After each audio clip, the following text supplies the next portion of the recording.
My name is Michael Goldberg, and I'm our executive director for the Veale Institute for Entrepreneurship at Case Western Reserve University, and I'm also an associate professor at the Weatherhead School of Management. And we're thrilled to welcome Mike Lubin today to our CWRU Entrepreneurship Alumni Speaker Series. Mouthful. We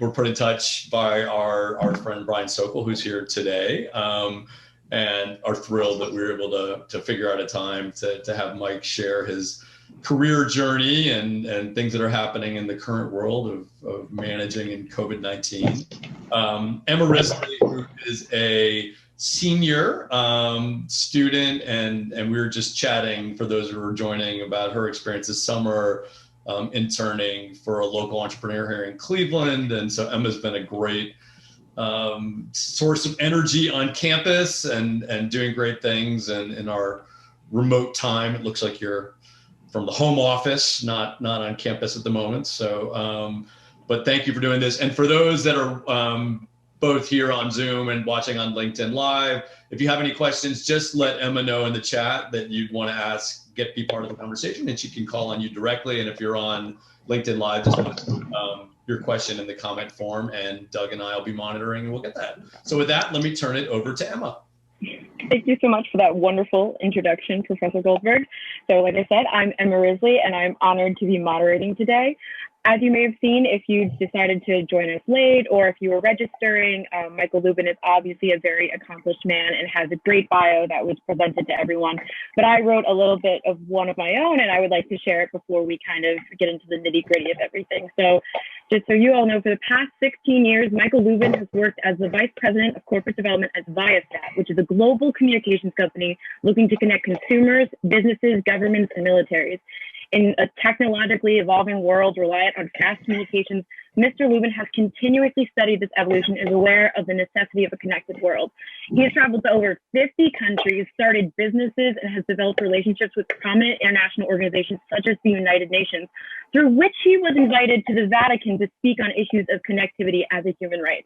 So today, Mr. Lubin will be using his vast knowledge and experience to discuss his career and his ideas on the future of this specific industry. So thank you so much, Mr. Lubin, for joining us today and being here. Well, thank you very much for inviting me. Of course.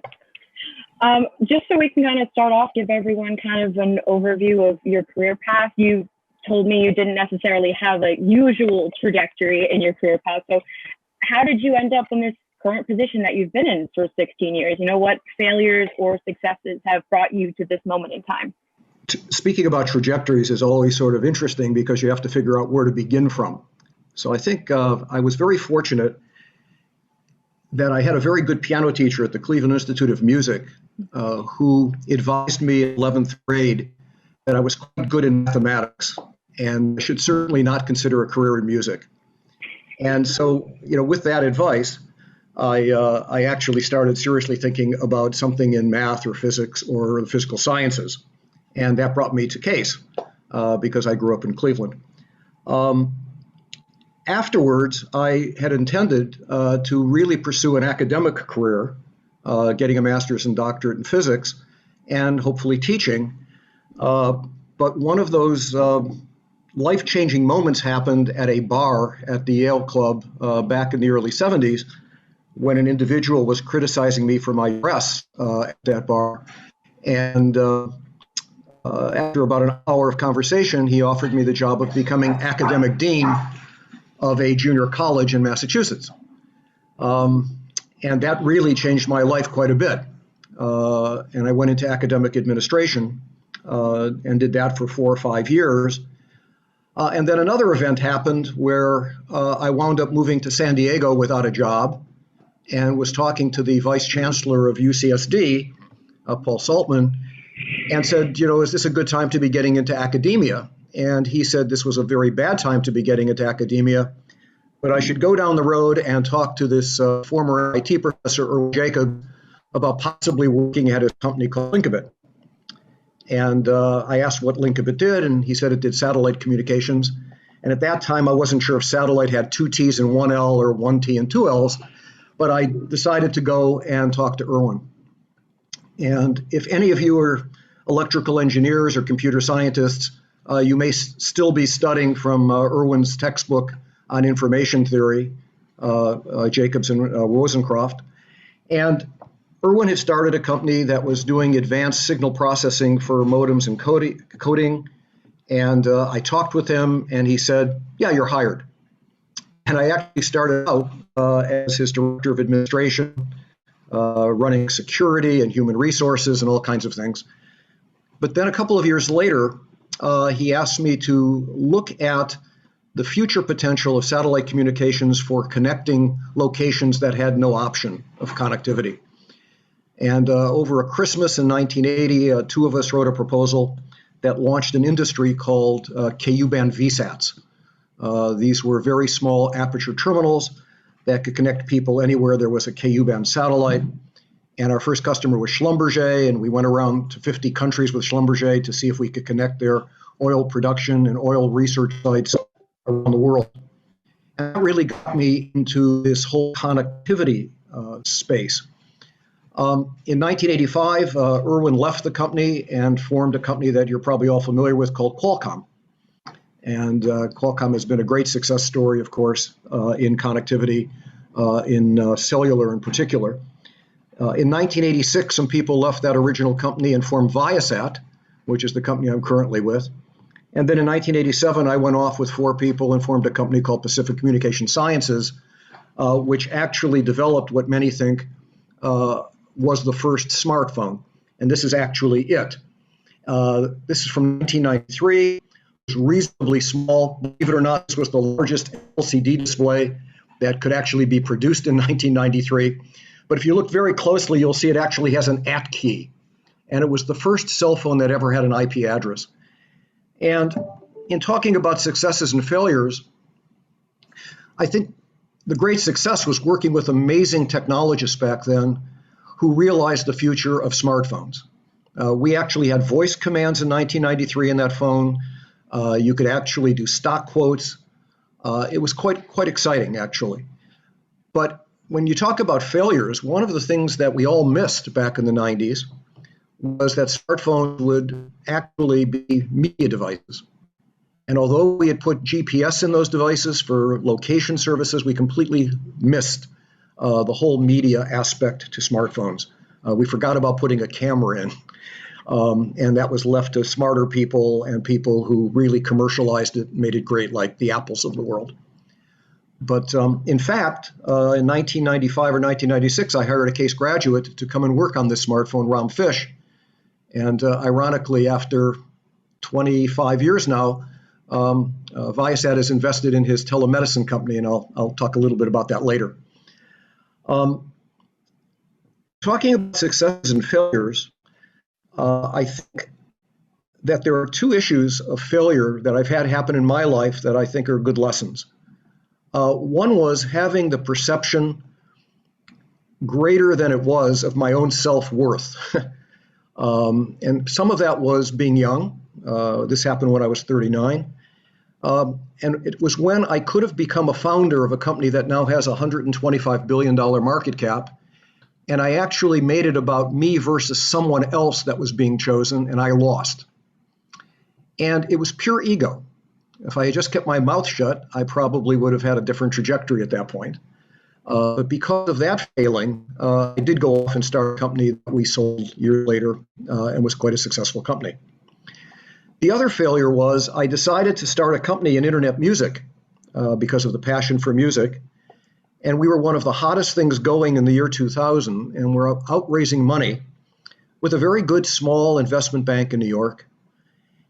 And a much larger investment bank came to us and said, "You guys are so hot that we can go out and we can raise a lot more money for you, much higher valuation." And so this is the greed issue. I decided to change investment banks because of that. And in the intervening 3 months, when we had to redevelop the private placement memorandum, the stock market crashed. And we were unable to raise money, and we had to shut the company down. And so one of the lessons I learned from that is you can't really predict the supposed once in a blue moon kind of things that can happen, but they do happen. And there's an adage on Wall Street that if people offer you money, take it.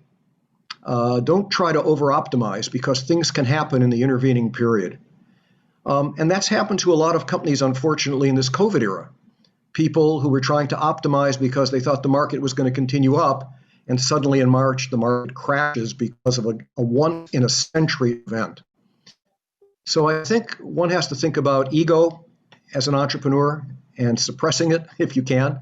And the other is about not being too greedy, because those things can lead to failures. Luckily, if you're an entrepreneur, you have to be able to live with failure. I think it's one of the attributes you need to be an entrepreneur is risk-taking and being able to live with failure. I was able to pick myself up and basically joined ViaSat and have had 16 wonderful years. And now the company has nothing less as a mission than connecting all the 3.5 billion people in the world who aren't connected. There are a lot of other companies that now realize that that's a worthy mission, like Elon Musk's SpaceX and Amazon and others. But I think we have an edge in that area right now, and it's going to be quite exciting. So I'm sorry for the long-winded trajectory answer. I have such a broad question, and obviously you answered it wonderfully. And it's a great pivot point. You're talking about, you've obviously had a long career in this industry, both, internet music, but we're also talking about the first smartphone. You've obviously had experience with the world needing connectivity, and it needs it now more than ever. So I guess in your opinion, and while you've been working with ViaSat, how have you seen the necessity of connectivity and networking, I guess, beside right now in the COVID era, shift during this time, these decades that you've been working? What has been the main change that now we've decided that this is something that everyone needs, not just something that everyone wants? No, it's a good observation, and it was the motivation for the conference in the Vatican as to whether connectivity has become so critical to existence in many dimensions that perhaps it should be declared a human right. And as I think I mentioned to you before, I think speaking in the Vatican and living in the Vatican for 3 days in the same building that Pope Francis lives in was one of the highlights of my life. And sort of intimidating when you're speaking in a building whose first president was Galileo. But this issue is that connectivity has become so critical to our everyday existence that there is a question about whether it should be a human right. And there are 3.5 billion people who still are not connected. And it turns out that a lot of those people actually have cell phones, and they actually pay cellular rates. But it's turned out that connectivity for internet access for data has just become unaffordable for many of these people. And what I think the challenge is for us as technologists and business people is to create technologies that can meet this affordability obstacle. And that's what's keeping us, a lot of us, from retiring, because I think we're at that threshold where we can finally do that. We knew what metrics needed to be achieved to make connectivity affordable for everyone, but it's only been within the last couple of years that we've been able to implement that. I was going to say that connects a lot with your work with the United Nations. I know that in ViaSat, in their mission statement, believes everyone and everything in the world can be connected. So in theory, the UN has it that by 2030, everything can be connected, but ViaSat put their number at 2025. So what, I guess, gives you the confidence that you can reach out to these underprivileged areas and make this commodity affordable for everyone in the world, basically? I think our confidence is based on the fact that we've started to do it. One of the things that entrepreneurs need to do is sort of pilots to test hypotheses. And as the CEO of ViaSat said a long time ago, because you can never predict timing from a business perspective, when people would adopt things. I mean, I thought in 1993 everybody would have a smartphone, but it really wasn't until 15 or 20 years later that actually happened. Because timing can't be predicted as well as trends that can be actually predicted. You need to invest wisely so that you don't run out of money too early, or you're undercapitalized. And one thing you can do is build confidence in yourself on a hypothesis and also convince investors by doing pilots or phased rollouts. And so what we did about 3 years ago is we went into the lowest socioeconomic communities that were not connected in Mexico, and we put them online. We started with 65 communities and then actually grew that to 3,000 communities involving 2 million people, and we connected them, and they started connecting, paying 50 cents, $1 per month. Now, they weren't watching Netflix, but they were actually doing FaceTime calls. They were doing interactive things with databases that were critical to their living. Some of the kids were doing homework, which doesn't require lots of gigabytes per month. And we realized that we really could transform people's lives by giving them enough connectivity that they could afford for single-digit per month dollars. And that gave us confidence to expand. And we expanded into Brazil, and we now are covering 15,000 schools, and we'll extend those into the communities. And we've changed our mission statement. We now believe we can do that anywhere in the world, affordably and reliably. And we believe that the demand is there. And if the demand is there, it will become a sustainable business. There was a study that the International Telecommunications Union of the UN just published that to connect 90% of the 3.5 billion people who are not connected would require about $440 billion. And then the question was, is that an obstacle or an opportunity? I just recently wrote a paper saying that we could do all of that by satellite for an order of a magnitude less. So I think the opportunity is there, and I think the investment potential is there. And I think that's why not only ViaSat, but Elon Musk and Jeff Bezos and others who were not incumbents in the communication space have decided to come into this space. And I think that's quite exciting, actually.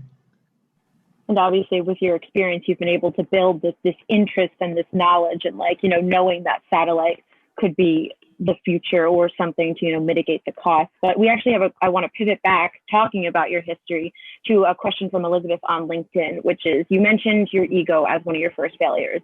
That's what caused it. Could you elaborate on that situation? Did you personally know the other person who was ultimately selected, or was it a personal incompatibility with the other person and his statement to the hiring position towards the other person? What would you say to that? I did know the other person. In fact, I worked for that other person. I reported to the other person. And ironically, later in life, after a couple of evolutions, we became great friends. It was just, I think, an impulsive statement at the wrong time with the wrong perception of everything that was occurring. And I think one's perception sometimes can get out of whack because of ego. The downfalls of youth, I guess. I'm sorry? The downfalls of youth, I guess. Thinking you're on top of the world. No, that's true. Yeah. I mean, speaking of students and youth in general, you said something that really, I guess, spoke to me, and I think would speak to others, is that life is too short to join companies that do not align with your values. Could you better expand upon this idea, and how students that may also not have a usual trajectory can seek out these companies, or, in a world, an industry where business ethics and morals is becoming more of a discussion, what does this mean? That's a very, very good point. One of the wonderful things that happened in my life was encountering Irwin Jacobs, who had started the predecessor to Qualcomm. And what was always important at every company he founded, the predecessor and Qualcomm itself, was that one never worried about ethics because everything was above reproach. One always was excited by challenges that if you succeeded at would actually do something good for humanity. And by the way, because it would do something good for humanity, it would probably make money also. But it wasn't the other way around. It wasn't, here's something that's going to make money, let's go do it. And part of it was the culture of just going out and hiring the best and the brightest people, giving them the freedom to explore and to invent and innovate. And so I think what's really important is understanding, if you're going to join a company, what is its vision? Is that vision aligned with what you want out of life? Is it doing good things for people, for humanity? Is it aligned with what you think you want to do with your life? The second thing is, in addition to vision, what's the mission? Is the mission something significant, or is the mission just about making money? And then the third is, what are the cultural values? Is it a company that's about inclusion? Is diversity? Is it about a company that wants to serve humanity? And so I think that probing mission, vision, and cultural values is very important. And then to look at the track record. How many people have voluntarily left that company? I mean, the attrition rate at companies that Irwin had, the attrition rate at ViaSat, these almost non-existent attrition rates. People don't leave. I mean, there's a reason that I'm at ViaSat for 16 years, and the 3 founders are still there after 30 years. And so look at the track records of the people in companies. Have they been there a long time, or is there a lot of turnover? Things of that nature. But life is short. I mean, the 16 years I've been at ViaSat have gone by like a flash. And yet they've been some of the most rewarding years of my life. And I think, as I said in an interview I had when I became distinguished alumnus a couple of years ago, I said that I still think, even at my age, that my greatest contribution may not have happened yet. And I'm hoping over the next couple of years it will happen at ViaSat, which is making a significant inroad in connecting the unconnected and transforming their lives through some of these applications that are now enabled by connectivity. And I think a lot of your experience with these different industries has really, I think, shaped a lot of your values because of what these companies and companies you started on your own valued. So how do you think working with these companies, starting your own, your whole history has shaped your understanding on not only connectivity as a human right, but just like human rights in general and your interest in helping other people in underprivileged areas? Well, one of the reasons I started the Internet Music Company, back in 1999, was because I felt that the Internet was a new medium that would actually globalize performance and would do one other thing. It would disintermediate the incumbent structures that in some cases became obstacles to the performers. And that was in 1999. And now, of course, everyone's talking about disintermediation and globalization. It was very clear that was going to happen, and that was what the Internet was going to do. So already we knew that connectivity was going to be important. And one of the reasons my Internet Music Company failed was because everyone in the world did not have high-speed modems. And so even though we were providing very high-quality audio and video, in fact, we did the first audio-video opera in the history of the Internet from St. Petersburg. It was a 1 or 2 inch square thing on your PC, but people didn't have broadband connectivity. And so there are things that couldn't happen that can transform lives, not just from an entertainment value, but from telehealth, online education, that can't happen without good connectivity.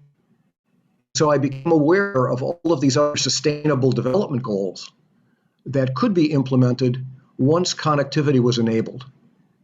Even gender equality. One of the things we're doing when we connect villages is we're creating new local entrepreneurs.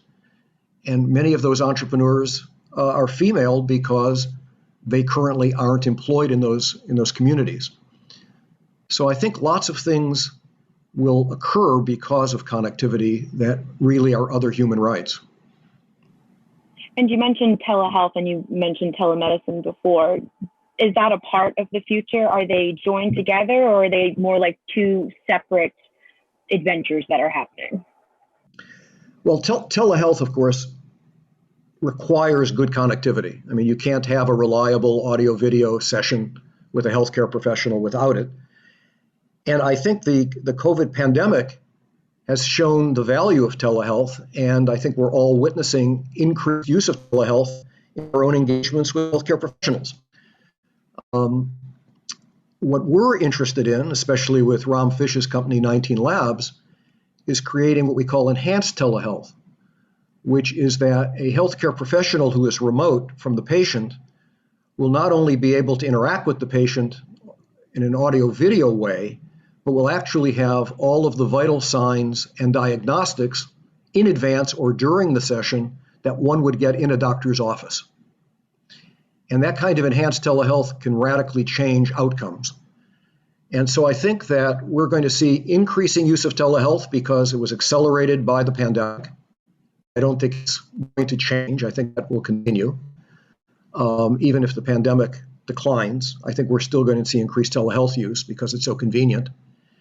And I think the same is true for online education. I'm not sure we're going to go back to 100% in classroom learning.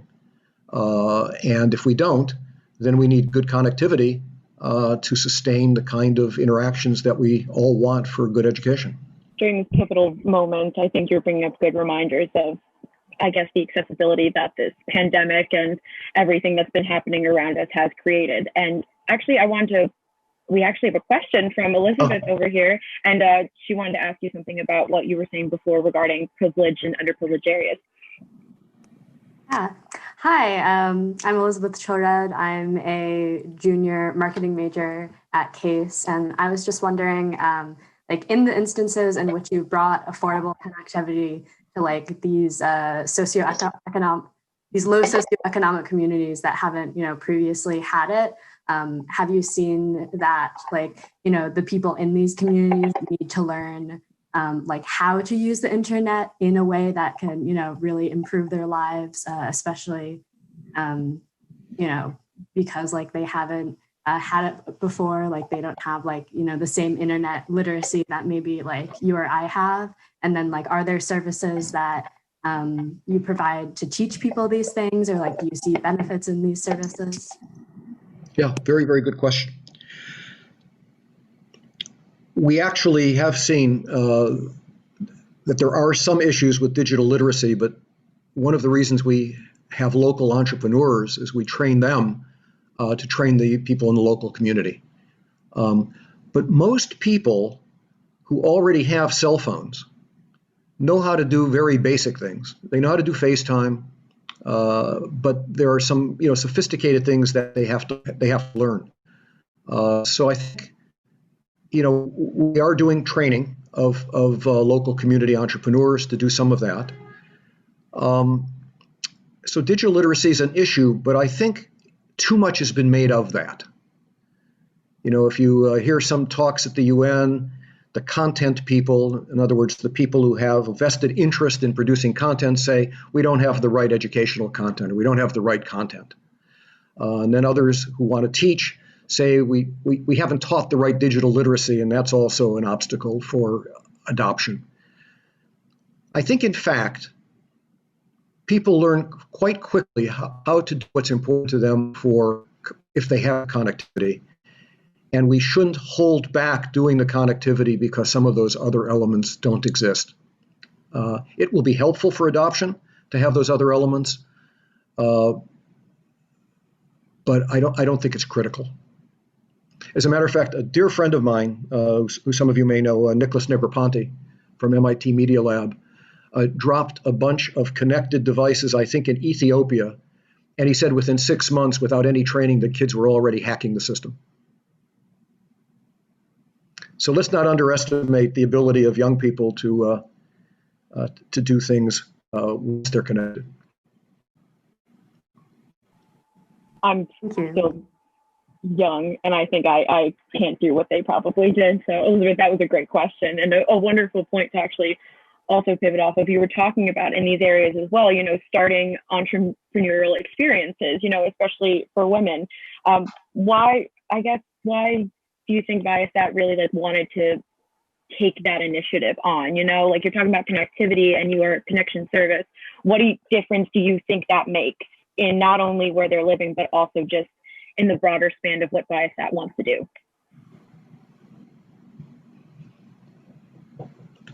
Well, ViaSat's a profit-making business, so we're always looking for opportunities where there's an intersection of doing good and making money. And it occurred to us that the cellular industry had done a fairly good job in connecting people, who were in socioeconomic classes A, B, and C, especially in developing countries. You look at sub-Saharan Africa, and I think connectivity is 19%. So there's a long way to go in sub-Saharan Africa. So when we took a look at that, we realized that we would plateau at some point if we just focused in developing countries in socioeconomic classes A and B and C. And so the question is, what can you do to expand that business if you have innovative technologies? And so we just decided to see where there were what we call blue oceans. And the blue oceans were the people who were not connected. And when we realized that it was mostly affordability, although Elizabeth is correct, there are digital literacy and content issues, we decided to actually make that a focus of our future business. And with that, how in your position do you balance the responsibilities of being a corporation, being a business, but also the public service element, the connecting with United Nations, speaking about this human rights issue? How do you balance that in your specific position? Well, as I say, you join companies that are aligned with your values, and social responsibility has always been an important value at ViaSat, as well as almost every company that was a spin out of Irwin Jacobs' original company. And so I think that those companies that do good things, are socially responsible, can make money and put some of that money back into their social responsibility.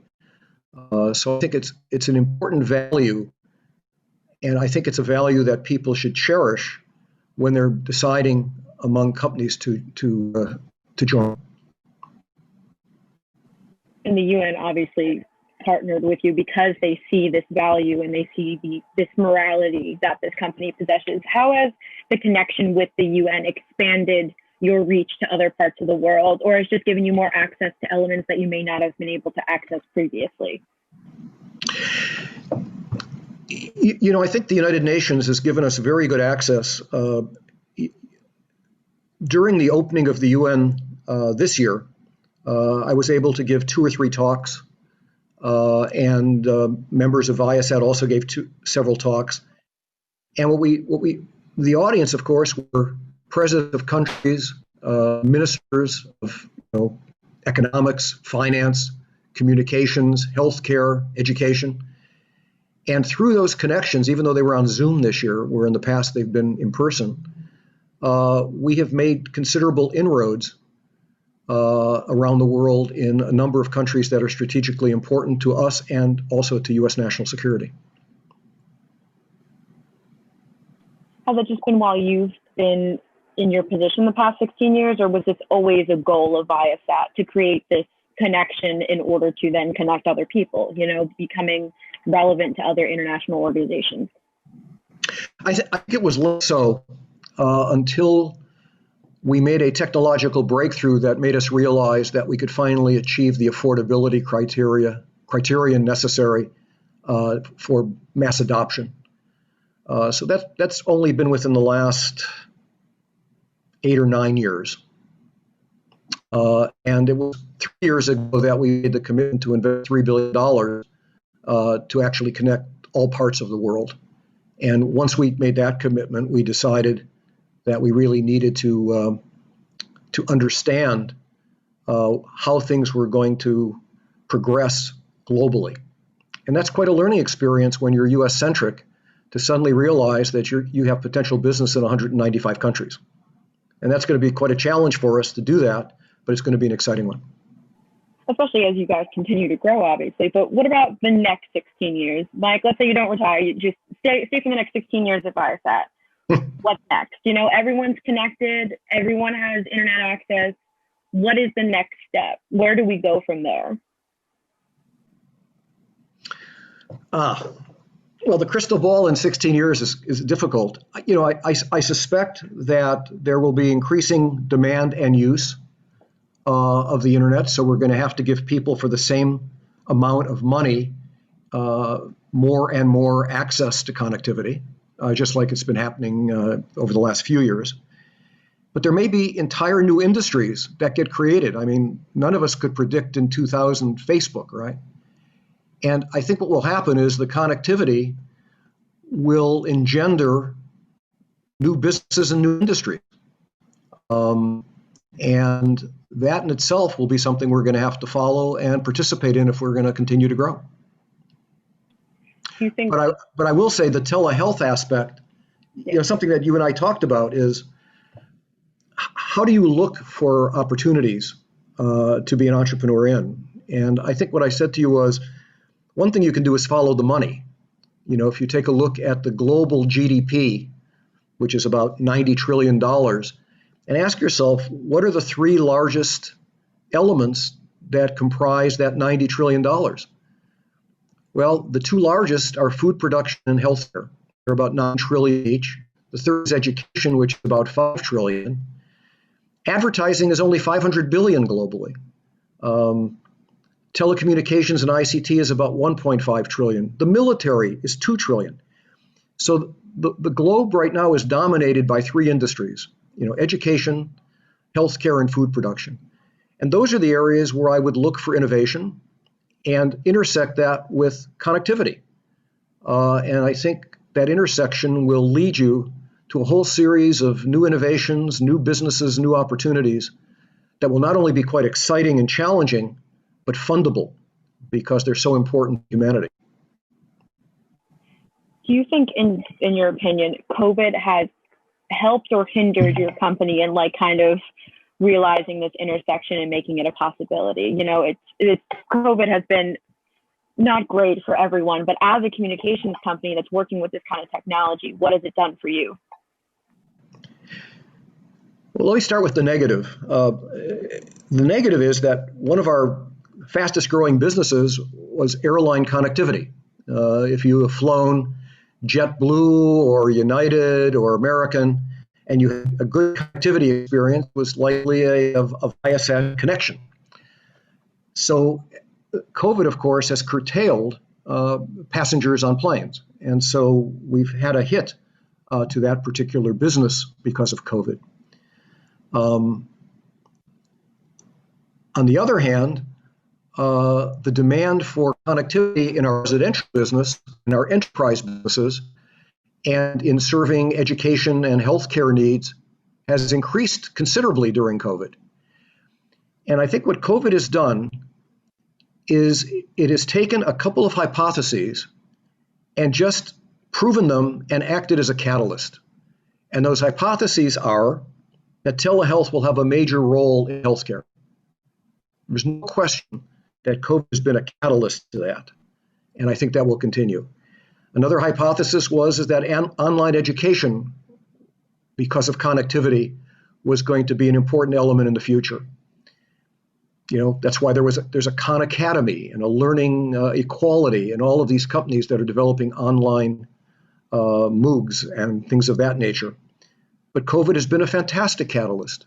And so I think in those two areas, it has been a catalyst. In food production, it may be a catalyst for the distribution needs. We now need more distribution than we did in the past because people aren't coming to where the food is going to where the people are. Just as somebody pointed out that with the new vaccine from Pfizer, we're going to have the distribution challenge of distributing things at very low temperatures. So I think in the food production area and some of these areas, there will be distribution and logistics challenges that have to be addressed that have been catalyzed by COVID. So I think that COVID has served as a fantastic catalyst in some very important areas, and those areas will continue to grow in the future and open up opportunities for employment and for innovation.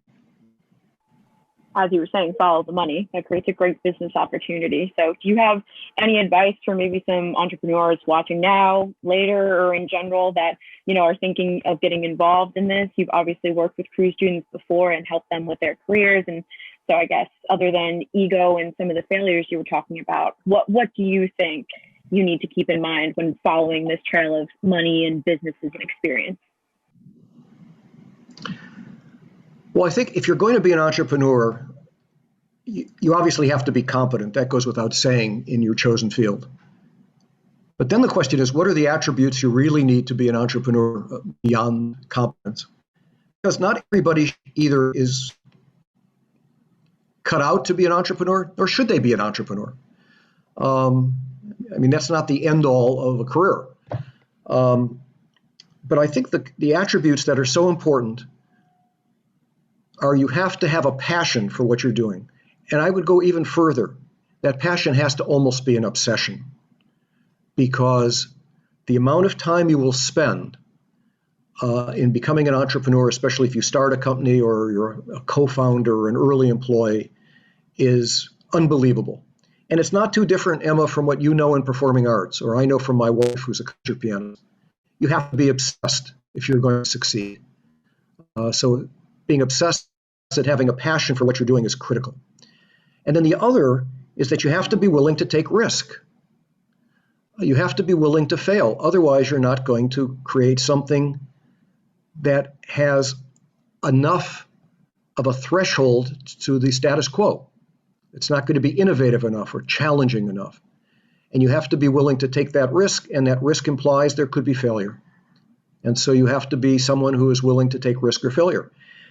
I gave some talks in Mexico to an MBA graduating class and in Colombia to the government a few years ago on what it would take those countries to actually create the equivalent of a Silicon Valley.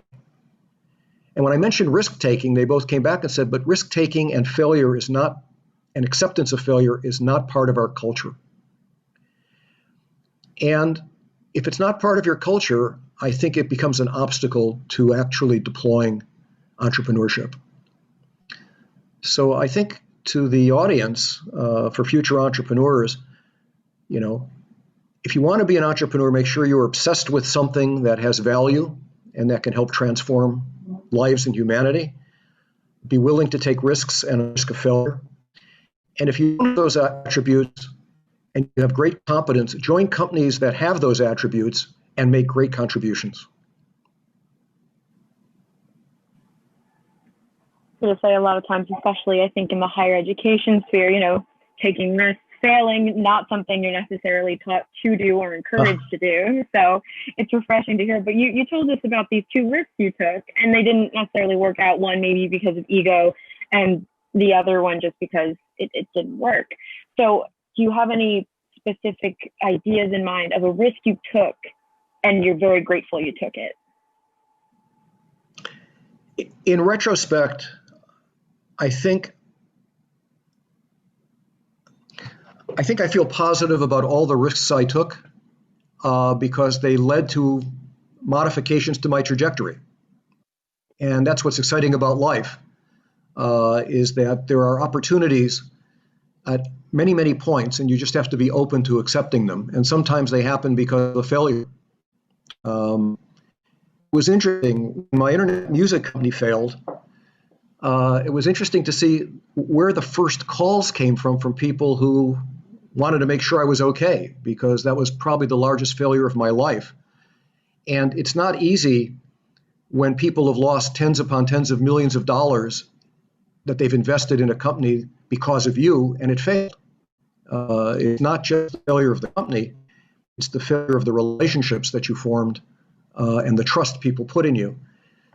But I was amused that the first calls came in from my colleagues in Japan, with whom I had formed relationships with over 5 or 10 years, and wanted to make sure I was okay. And they said they were going to send money if I needed money, or they were going to give me a job if I needed a job. But you can actually learn quite a bit with those failures and use that as an opportunity not only to improve, but to move on to maybe a slightly altered trajectory. And that's exciting. Also, no regrets, right? No regrets. I have regrets that I lost a lot of money and other people's money in that venture, but that happens. It happens. I actually want to give it to Elizabeth one more time, who has another question for you.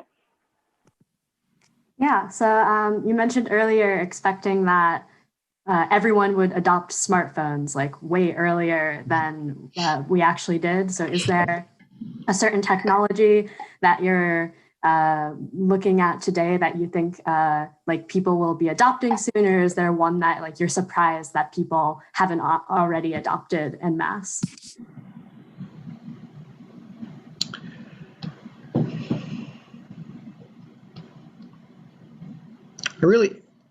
I really have not thought much about that. As I say, I think the trends of what has been started already will continue. I haven't seen what I would call disruptive new applications that I think will be enabled by that connectivity yet. Is the transition from linear television to over-the-top disruptive? It's disruptive to the industry, but I don't think it's transformational in the way people, in people's lives. We're looking at all of these areas. We're looking at the one I think that's intriguing is the Internet of Things for food production. I think maybe the use of drones for distribution. It goes back to these trends that I've discussed, not only from following the money, but inevitable trends. There is one that I'm trying to think of, which has to do with the youth explosion in Africa. I don't know how many people have actually looked at this, but I was actually fortunate enough to be at a lunch about a year ago with the brother of the president of Kenya. And he mentioned to me that the median age in Africa is 19. The median age in the United States, I think, is 38. So there's an enormous youth explosion going on in Africa, more than in the developed countries. And in fact, the third largest country in the world in population in 2050 will be Nigeria. It's going to pass the United States in population. So if you know that there's going to be an inevitable trend of a youth explosion over the next 20 years, 20, 30 years, what are all of the things that are going to be necessary to make that successful, that transformation successful? And there's so many I can think of. And so that's an area of how to ensure that this youth explosion are going to have meaningful lives and not be clobbered with unemployment or education that doesn't align with job demand, or going to be disappointed because they can no longer leave rural areas and congest urban areas, et cetera, et cetera. I think how we're going to solve those problems politically, economically, socially, and technologically, I think are going to be very important. There are a couple of companies that are talking about how to address this rural-urban migration because of youth explosion that's occurring and keeping people in rural areas through the use of technologies and improving their lives in rural areas. So I think there are some very large challenges ahead of us where technology is intersecting with those challenges. Again, another insightful question from Elizabeth. And Mr. Lubin, again, it is such a pleasure just for you to be here today and talk to us. So thank you so much. I'm going to throw this back to Doug just to wrap us all up. But I can't tell you how great this was. Oh, thanks very much. Thank you both, Emma and Mike, for taking the time today. We always appreciate hearing from talented speakers and experienced professionals. And we always enjoy when our students can facilitate these conversations and learn a little bit about career journeys and your experience in sectors. And once again, thank you, Mike, and thank you, Emma, for taking the time today. Thank everyone for inviting me. It was a pleasure.